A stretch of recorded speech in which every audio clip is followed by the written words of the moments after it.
ଆଜି ଆମେ ଲେଖିବା ମେ ମାସର ଦ୍ୱିତୀୟ ସପ୍ତାହର ଅଧିକା ବୈଠକ ବିବରଣୀ। ବୈଠକର ତାରିଖ 11/5/2024। ସ୍ଥାନ ଯେ ଯାହାର ଅଙ୍ଗନବାଡ଼ି କେନ୍ଦ୍ରର ନାମ ଲେଖିବେ। ସମୟ ସକାଳ 8 ଘଟିକା। ଅଦ୍ୟତା 11/5/2024 ଶନିବାର ସକାଳ 8 ଘଟିକା ସମୟରେ ଅଙ୍ଗନବାଡ଼ି କେନ୍ଦ୍ରରେ ଗ୍ରାମର ସମସ୍ତ କିଶୋରୀମାନଙ୍କୁ ନେଇ ଅଧିକା ବୈଠକ ହୋଇଥିଲା। ଏହି ବୈଠକରେ ସମସ୍ତ କିଶୋରୀ ସହିତ ଏସ୍ଏଚ୍ଜି, ଆଶା, ଏନ୍ଏନ୍ ଦିଦି ଉପସ୍ଥିତ ଥିଲେ। ଉକ୍ତ ବୈଠକରେ ସଖୀ ପୂଜା ଦାସ ଓ ସହେଲି ଜ୍ୟୋତି ଦାସ ସଭା କାର୍ଯ୍ୟ ପରିଚାଳନାରେ ସାହାଯ୍ୟ କରିଥିଲେ।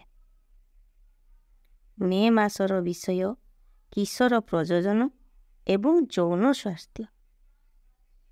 ମେ ମାସର ଦ୍ୱିତୀୟ ସପ୍ତାହର ଆଲୋଚ୍ୟ ବିଷୟବସ୍ତୁ ଭାବାତ୍ମକ ପରିବର୍ତ୍ତନ ଏବଂ ସାମାଜିକ ଆଚରଣ।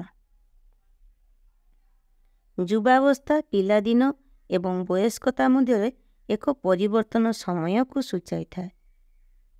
ଏହି ସମୟରେ ଶାରୀରିକ, ଭାବଗତ ଏବଂ ସାମାଜିକ ପରିବର୍ତ୍ତନ ସୃଷ୍ଟି ହୋଇଥାଏ।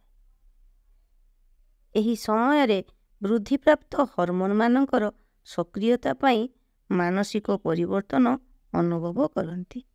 ଅତ୍ୟନ୍ତ ଆନନ୍ଦ ଅନୁଭବ କରିବା ଠାରୁ ଅତ୍ୟନ୍ତ ଦୁଃଖ ଅନୁଭବ କରନ୍ତି। ସମୟ ସମୟରେ ଭାବ ପ୍ରବଣତା ନିୟନ୍ତ୍ରଣ କରିବାକୁ ଅକ୍ଷମ ହୋଇଥାନ୍ତି। ପୁନଶ୍ଚ ଏହି ସମୟରେ ବିପରୀତ ଲିଙ୍ଗର ସମବୟସ୍କ ବ୍ୟକ୍ତିମାନଙ୍କ ପ୍ରତି ଆକର୍ଷଣ ହୋଇଥାନ୍ତି। ପୋଷାକ ସାଜସଜ୍ଜା, କେଶ ବିନ୍ୟାସରେ ପରିବର୍ତ୍ତନ କରିଥାନ୍ତି। ସେମାନେ ନିଜର ସ୍ୱାଧୀନତା ଓ ସ୍ୱତନ୍ତ୍ର ପରିଚୟ ଚାହିଁଥାନ୍ତି। ଯୌନ ବିଷୟରେ ଆଗ୍ରହ, ନୂତନ କଥା ଜାଣିବାରେ ଆଗ୍ରହ ପ୍ରକାଶ କରିଥାନ୍ତି। ସାଙ୍ଗମାନଙ୍କ ଦ୍ୱାରା ବ୍ୟବହାରରେ ପ୍ରଭାବ, ନୂଆ ନୂଆ ସମ୍ପର୍କ ସୃଷ୍ଟି କରିବା, ପରିବାର ସହିତ ବେଳେବେଳେ ମନାନ୍ତର, ପାରିବାରିକ ସମ୍ପର୍କରେ ଘନିଷ୍ଠତା କମ୍ ହେବା ପରି ଲାଗେ। ମାତା ପିତା ଓ କିଶୋରୀମାନଙ୍କ ମଧ୍ୟରେ ଦୂରତା ବଢ଼ିଯାଏ। ନିଜ ପସନ୍ଦ, ନିଜ ବିଚାରଧାରାରେ ଦୃଢ଼ ରହିବାକୁ କିଶୋରୀମାନେ ଚାହିଁଥାନ୍ତି। ନିଜ ଜୀବନର ଲକ୍ଷ୍ୟକୁ ସେ ନିଜେ ଠିକ୍ କରିବାକୁ ଚାହେଁ। ବୈଠକ ଶେଷରେ କିଶୋରୀମାନଙ୍କୁ IFA ବଟିକା ଖାଇବାକୁ ଦିଆଗଲା।